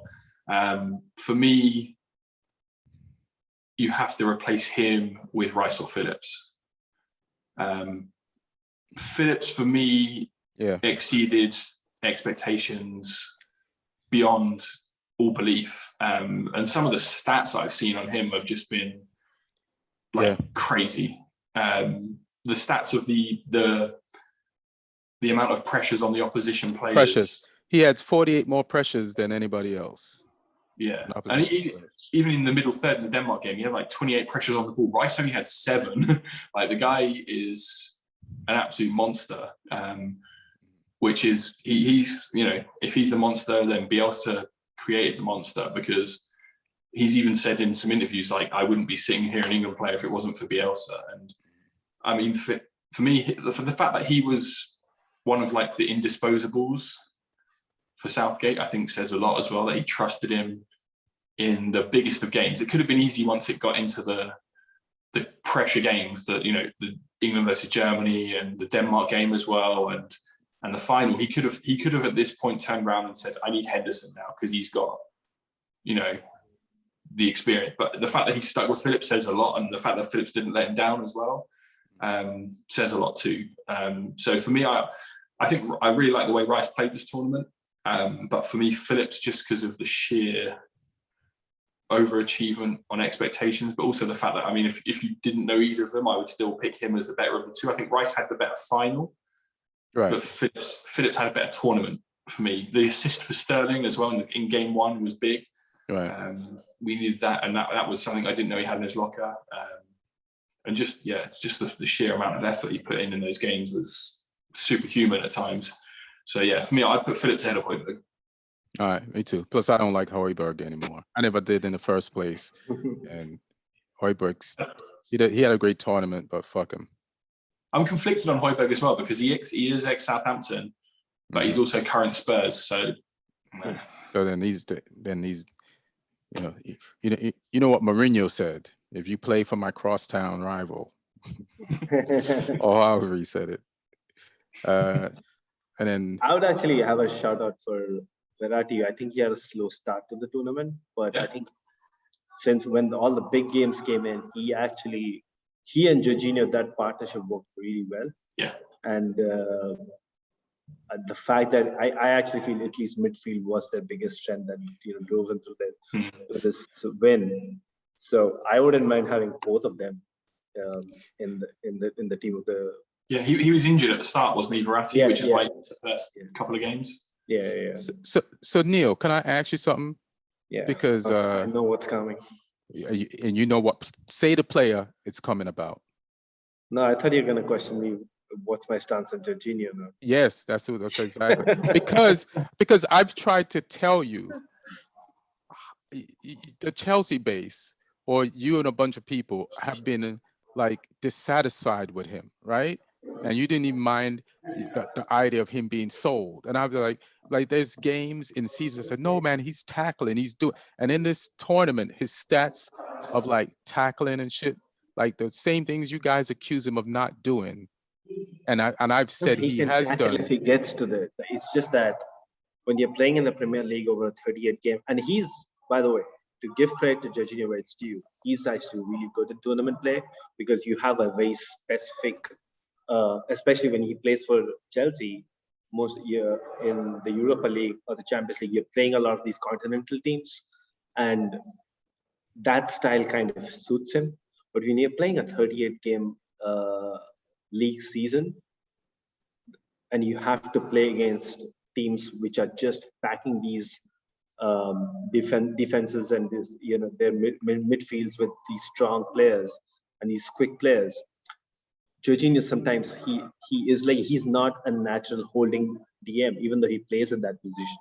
He's more of this, what do you call this, regista kind of player who controls the tempo of a game.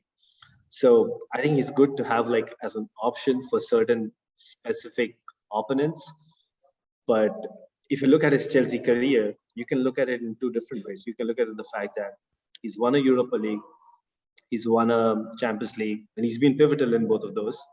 And now, within that same time frame, he's now won a Euros, being pivotal in that.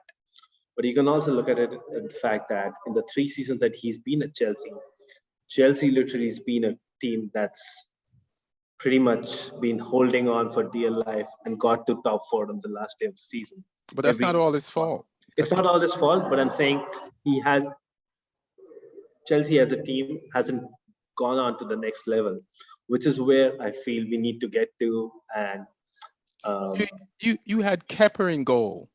You know what I mean? You can't put. Yeah. There's so And much. we took care of that too. So I think you guys are being too. Like I always thought, you guys were being too hard on Jorginho. Like what you said, it doesn't prove because there's no stats proving it. You know, like no, I mean, it's a I think there are feeling. enough stats to show that he's not physical enough. You can, I mean, the funny thing is everybody in the squad also knows it. So you have these videos. You did that gossiping lean again. No. But you know how you have thing this. Is everybody in the squad. No. But this is actually on record. You know those videos they do with EA Sports or FIFA when the ratings come out and they're like, oh, who do you think is the fastest player in the team? And then they ask this. This has happened multiple times over these 3 seasons. They ask the players, who do you think is the slowest player in the team? And everybody says Jorginho right away. Now this is an open secret, and this is your holding DM. You can't be a holding DM be the slowest player on the pitch. I know he was targeted his first year season with Sarri, and then he was they. Yeah, I don't think that was on. That was I think pretty unfair by a lot of the crowd. Yeah, but I don't know, man. I've seen him do things that Chelsea fans and you have said he can't do, but it's all good. He's a good player. I'm gunning for him to get the Ballon d'Or. Don't get me wrong. All right. I don't think he's that good. Go ahead, Lee. Let's wrap this up. So the forwards were Chiesa, Lukaku, and Sterling. How many goals did Chiesa have? 2 or 3. I'm not sure. Are we just doing it on the effort that he put in when in the final? Like, isn't there wasn't somebody who scored? Nobody scored more than Chiesa, like enough. Where's Schick? I mean, Schick is a center forward. Lukaku. I mean, for me, like Schick scored one of the goals of the tournament, possibly the goal of the tournament, and scored 5 goals playing for the Czech Republic, who didn't even get past the quarterfinals. Yeah. So that's pretty big. Ronaldo, he won the Golden Boot at like 50 years old. So hilarious. I would put Schick there instead of Lukaku and keep Chiesa and Sterling. I mean, keep Sterling for sure. Yeah, I mean, Sterling came up big in big moments. He scored match-winning goals. So yeah, I don't think you can argue with Sterling. I'd agree. Chiesa kind of because I don't think he started for Italy initially. No, he didn't. But then forced his way into the team. And yeah, I mean, he in most of their games, he always looked like the guy who was going to make something happen. Right. So I mean, there's maybe a shout for Dolberg as well, but he came in and just did well for like 2 games. So that one's not as strong, but yeah, it's interesting. All right, and then I guess the Copa America. What do you guys think? Like real quick. I just want to say something on the team as well. So, do you want to know the people who picked that team? Go ahead. That's always interesting. It's a group of UEFA technical observers. So the guys who picked it and girls as well is Pat Bonner, who was like a legendary Irish keeper, got 80 caps for Ireland, played at World Cups. Esteban Cambiaso, the former Argentina and Leicester midfielder. Fabio Capello. Cosmin Contra, who was a Romanian fullback and now manager. Corinne Diacre, who is the French women's national team manager. Jean-Francois Domergue, who's a former French manager at club level. Dusan Fitzel, who's a former Czech, or he's a current Czech coach who's managed their youth teams. Stefan Freund, the German midfielder. Frans Hurk, who is a legendary Dutch goalkeeper coach, worked with Van Gaal at a bunch of places. Aitor Karanka, the old Real Madrid centre-back, managed Middlesbrough and some other clubs in England. Robbie Keane, randomly. Hilarious. Some people that I don't know. David Moyes was one. Hilarious. David Moyes. Robbie Keane and David Moyes. Like, what's a... Mixu Patalainen, who's a Finnish forward that used to play for Bolton back in the day, I think. And a couple of German dudes, or German-sounding dudes who I don't know. German-sounding dudes. So yeah, and that's an interesting group of people. Who picked them? Name the list. Read off the list of people who picked them to pick them. That's what I want to know. Faceless suits at UEFA. Right.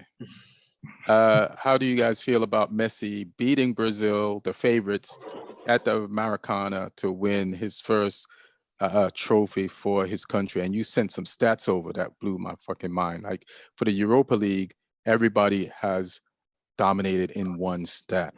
Was that a real stat thing that you sent with the? Yeah, 100%. Yeah, it's like real. Yeah, he dominated in every category. That selfish little genius. Like he just tops in assists, goals, just so even though he had that final, you know, he deserves it.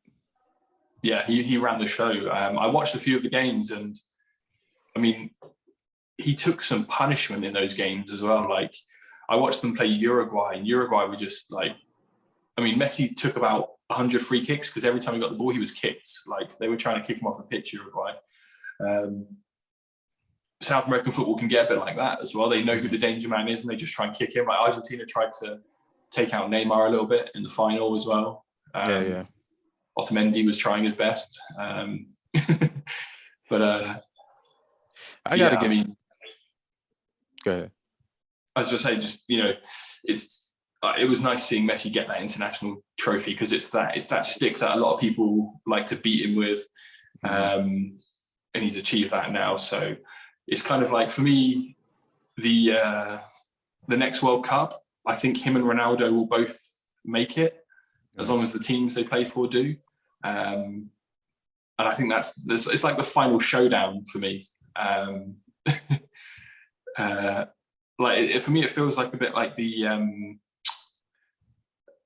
Expendables. It's just like the aging superhero, the aging action heroes, sort of doing one last time. I'm really looking forward to that actually, just to see if either of them can. It feels like the argument set that World Cup. If one of them can win the World Cup, then it's like arguments done. Yeah, let's see. You can't be rooting for that. You can't. Aren't you English? Don't you want to see young ass England stroll up in there and wipe the mat with everybody and like bring the shit home? Oh, I won't complain if England turn up and I mean, for me, like it's exciting what this England team could be.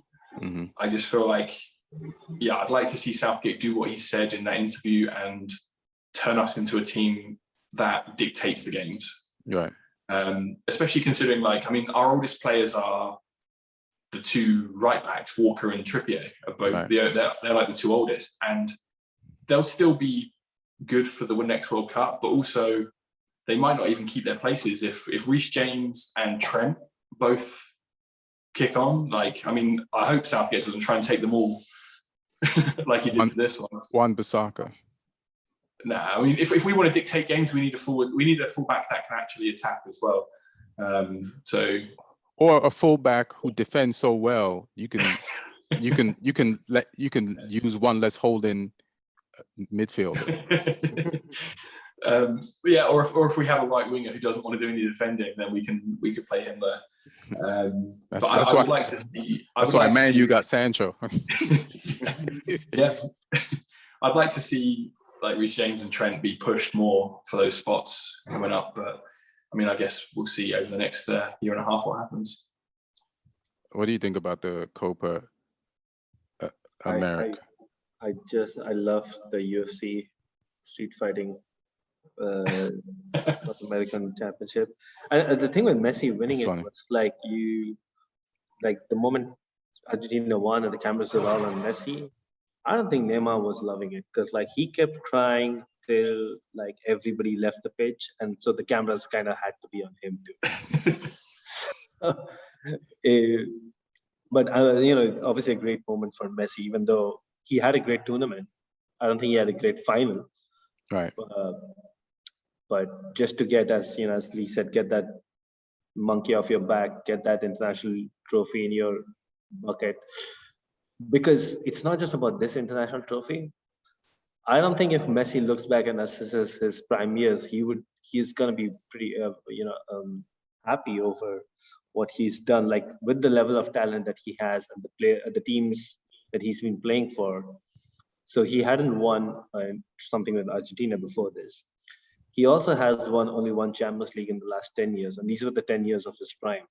So you compare to what's a lot of other players, like even Ronaldo, obviously 4 Champions League in that time. I'm sure this is something that had been rankling Messi for a long time. So yeah, it's good that he got it. I'm kind of in two minds over how much does it really matter. Like, it seems like these guys just keep playing this every 2 years till Messi wins it. I was thinking they're gonna keep playing this every year till Messi retires, in the hope that he'll win it at some point. And there are practically there should only be 2 teams that are vying for it every year. But so you should win it at least half the times. But I think that's a bit disrespectful to Chile and Uruguay. For me, Chile and Uruguay are both very competent. And Colombia will be balling too. They're competent, but they're competent, but are they? These teams have especially when Argentina's had Messi in this era, and Brazil has had Neymar. It's still not a level playing field, But Argentina also had Otamendi in this era as well. No, but Otamendi's counterpart in Uruguay, we don't even know who that guy is. It's Godin. Yeah. No, I thought I watched. But Chile actually won it twice in this era. Yeah. You're right in terms of the results. But I'm saying when you look at these teams on paper, there really should only be 2 favorites every time you're going into Copa America. Still have to play the games, man. Yeah, I know, and that's why they didn't. I will say one thing though. My biggest takeaway from that final was the manager. We're gonna see him pretty soon somewhere. The Argentina fresh-faced Scaloni kid, Scaloni looks great too. I think European management requires an update from that Diego Simeone clubbing attire that he's been going on for such a long time. I think we can do with a few more handsome managers, and this guy seems to know what he's doing. So, well, you know where Lionel Scaloni used to play. Where? Where he used to play for West Ham. West Ham. I know he managed Sevilla as an assistant coach at some point. Yeah, he was a Sevilla assistant, but he played for West Ham briefly on loan in 2006. He played for a bunch of Spanish clubs like Deportivo and Mallorca. Oh, okay. He played for Lazio as well. But yeah, he tarnished his career with a spell at West Ham. Hilarious. Yeah, I'm looking forward to seeing him sometime. I think some of these managers who have done well at the national team stage, except for Gareth Southgate, will get a chance in club football. Wow. So I'm not even going to respond to that. It doesn't deserve a response, especially when you're talking and gossiping. So I was going to say, just for the Gold Cup, the games that I watched, I only watched the games that had Brazil or Argentina in them, and their competitors in those games rose to the occasion in the games that I did see. They put up a fight. It wasn't like this is Argentina and this is Brazil, we're just going to roll through them. But at the same time, Brazil played some of the best ball I've seen Brazil play in a long time. I love their coach and the way he would just sub people. He didn't care if it was Firmino. He didn't care if it who it was. He'd just make the subs that needed to be subbed, and he let people play that I've never even heard of. And and the team always remained cohesive. And it was a shock that they didn't win, but I'm glad that they didn't win, because I listen. First of all, Messi's one of the greatest players I've ever seen. I don't need him to win a title for his country for that to be said, but people are making up rules and adding these rules. So now that he's just checked off the box on your rules, what are you gonna say? You can't say nothing. So that's the only reason why. But what are you? And if he ain't, then who is? So be quiet. Except Pele, of course. And then just going quickly on Messi, did you see him screaming at Yerry Mina after the penalty shootout against Colombia? So Colombia had a shootout earlier in the tournament. Mm-hmm. And Yerry Mina scored his penalty, and he started doing this weird dance to celebrate, which isn't what players normally do in a shootout. Right. And in the Colombia-Argentina game, Mina was trying to kick the crap out of Messi. Mm-hmm. and then Mina had his penalty saved by Martinez, the Villa keeper. Oh. And then the camera showed Messi. This was the losing penalty. And Messi was just screaming like, "Let's see your dance now." He was just screaming that over and over again. Like, "Come on, dance now, dance now." Hilarious. Which I like that from Messi, because you don't know, he's normally so like reserved and because this meant so much to him. He wants that monkey off his back, and that was the semi-final game for them, right? Yeah. Yeah. Normally you see no emotion from this guy, so for me that was nice. I liked seeing him be a bit of a bastard, which was, I like that. Yeah. And I'm just going to address the Gold Cup real quick, and then we got to let Aaron go. So I watched the Jamaica-Suriname game, and listen, we balling out here. Jamaica, we balling. We look organized. We're doing our thing. But also Suriname is balling. It's a country of 500,000 people, but I forgot, like I used to go to Holland and do shows, do the bounce. There's a comedy show out there. Regalia used to put it on. And then I used to just talk to some of the Black people out there. And a lot of them I spoke to, their descendants from Suriname. And a lot of like some of the greatest Dutch players, their descendants are Suriname. So now Suriname, you think, oh, this country of 500,000 people, their team is going to stink. No, they just did the same thing that Jamaica did to get players. They just took players that didn't make the Dutch national team, and they have Suriname heritage and put on the team. And Suriname actually can play ball. So for the other teams in the group, I don't know if Suriname's going to get out, but you're going to have a hard time trying to beat Suriname. You can't just go by the Jamaican score. And then it's tough. I wasn't going to watch the Gold Cup. I think I'll just watch the Jamaican games until the final. But America team has none of the American players in it that I want to see. It's like it's tough to watch the American games. They barely squeak by, I think, Haiti. And if they get knocked out the tournament early, I wouldn't be surprised. Not dissing the players. It's just like we're not playing our best players because they got to go back to their clubs. They already just won a tournament before this. There's just too many tournaments. So it's now these are the backups. So these are the other guys. Two teams get out of the group, and the other teams in their group, well, they're in with Canada, who are good, but then it's Haiti and Martinique. So I think USA will get out of the group. It's then who do they face? Right, and what happens after that? But I think Jamaica should get out their group with Costa Rica. They'll be the two in that one. Fucking this Qatar. thing, like does the US at what stage does the US start playing? Say that again. So at what level, at stage does the US start playing in the Gold Cup? What do you mean? Because have they already played their first game? Yeah. The group stages are on now. The pre-qualifying tournament has finished, and it's all on the first round of group games now. Yeah. Okay, and Pulisic's not playing, I assume, because I see him in Chelsea trade. Yeah. That's why I'm not gonna watch any of the U.S. games, because all the players that you saw just beat Mexico, they're not there. They named this squad. I looked at the naming of the squad. This tournament started July 11th, and I looked at the American squad, and there's none of those guys. No Sargent, none of those European-based American players are in the squad. So it kind of makes the tournament uninteresting for me to watch. These are the other guys. And who are the other guys? I have no idea. It's a domestic-based USA B team, essentially. Yeah. There's the guy... Daryl Dyke, who played for Barnsley in the Championship and scored a bunch of goals, but he then went back to Orlando, I think it was, in the MLS. I think they're all pretty much all MLS guys from the look of it. Yeah, and then it might not be all the best guys for the MLS because they got to play for the MLS team. So it's just weird. Like an international tournament should have your best players at every age from all levels, and this doesn't have that. So it's just. And then sometimes when if you watch any highlights, like you see like Lexi Lawless and those people commenting on the American team as if it's the main American team, and it's not. So you stop talking or bashing players who are not on the level. It doesn't make any sense to me. It's like, how are you blatantly ignoring this fact that these are not the best players and have these high expectations? It's like football's not easy. All these other teams are catching up.